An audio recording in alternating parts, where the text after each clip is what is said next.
Hey guys, I'm Susanna Clark, Special Education Advocate. Today is April 28, 2025. So many thoughts this morning. For several years now, there has been news coming out of Finland that is part of their regular education. They have been teaching children as young as 5, 6 years old how to recognize propaganda, how to develop and use their critical thinking skills. And recently, there has been news coming out of even some other European countries that they are specifically teaching their public school children how to identify American propaganda. So that has really kind of been on my mind lately, especially when we look at what's going on with HHS. Look at the fact that Secretary Kennedy is perpetuating long debunked beliefs, long debunked science. It wasn't actually ever science that vaccines cause autism. For those that aren't aware of where this, well, straight out, I'm going to call it a myth, but where this belief comes from, I want you to do a deep dive on The Lancet, which is a British publication on MMR vaccinations and autism, and a guy named A.J. Wakefield, and an article he wrote for The Lancet. So basically, in this article, Wakefield claims that the MMR vaccine has a direct connection to autism developing in children, that children before they got the vaccine wouldn't have gotten autism, and then after they had the vaccine when they were small children developed autism. But it is definitive that that idea was based upon falsified data that Wakefield used in order to write this article. There are all kinds of scientists, physicians that looked into this, and it was clear that the data that was used for that article, it was fake. It was made up. The Lancet, this publication, did eventually retract the article, but they waited way too long, and that myth has been perpetuated since the late 90s. And I really want to emphasize, it is not true. Don't take my word for it. Do your own deep dive. And this is just the basic description on Wikipedia of what happened. On 28 February 1998, a fraudulent research paper by physician Andrew Wakefield and 12 co-authors was published in the British medical journal The Lancet. The paper falsely claimed causative links between the measles, mumps, and rubella vaccine and colitis, and between colitis and autism. The fraud involved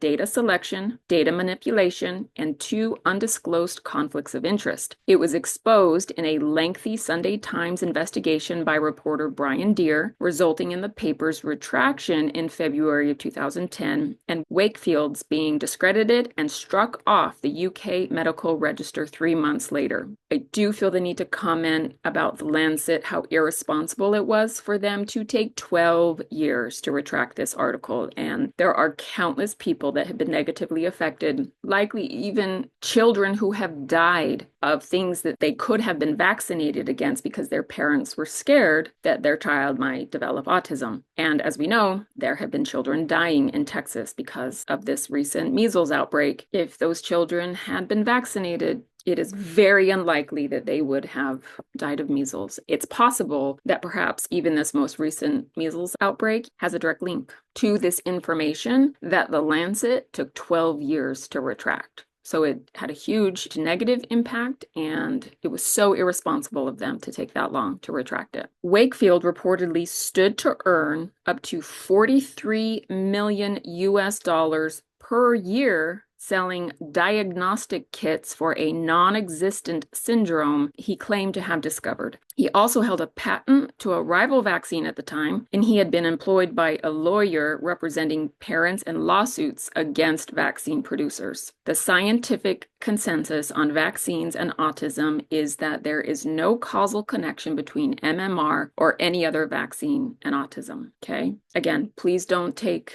my word for it. But I also would ask, don't just dismiss what I just read because it comes from Wikipedia. If you don't believe what I just read, please do a deep dive and figure it out for yourself, because this was a fraud upon the population of the world by a man who was trying to get rich off of the back of this lie. And by doing so, he put countless children's lives in danger because their parents were afraid that their children would develop autism and stopped getting their children vaccinated. Okay. So anyway, that's where that comes from. If you have heard that floating around and you weren't sure and you thought, well, there might be a connection, please look up this incident. Please look up Andrew Wakefield, learn about what he did, the fraud that he perpetuated upon mankind, and then find that Sunday Times investigation by Brian Deere. Read it yourself. Look into the various sources that he cites. Please do the research yourself and figure out whether or not you think this is valid. And in that light,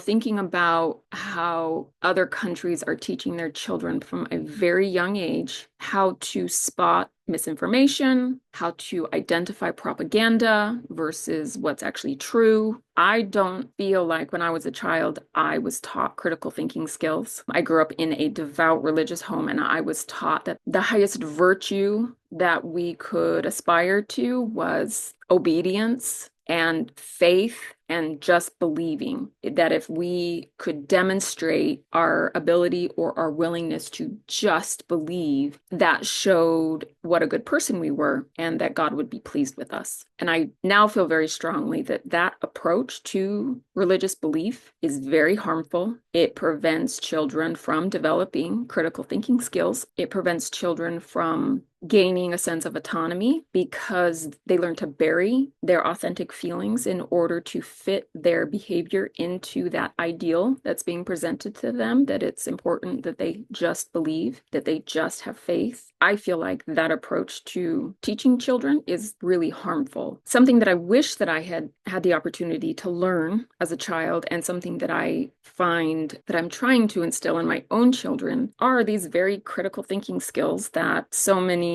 European countries are trying to teach their children so that they can figure out if they're being lied to, so that they can figure out if they are being taken advantage of. These critical thinking skills are so important, especially when we are presented with ideas like vaccines cause autism. It gives us the ability to dig into the research ourselves, to not respond to information like that emotionally, and to use those critical thinking skills to dissect information, dissect a scenario, and dig underneath it and figure out, what the actual truth is. And I'm thrilled that there are countries in the world that are teaching children at a very young age in school how to use those critical thinking skills and how to identify propaganda and how to identify fraudulent behavior in order to protect themselves from being manipulated. I wish that that was something that we did here in America. I don't think our country would be where it's at today if we did, but we're not there yet. I hope we get there. So anyway, I just wanted to share that information about where this myth that vaccines cause autism came from, in case there were those that maybe didn't know. There's so much more information that I want to share, but I'll have to do it another time.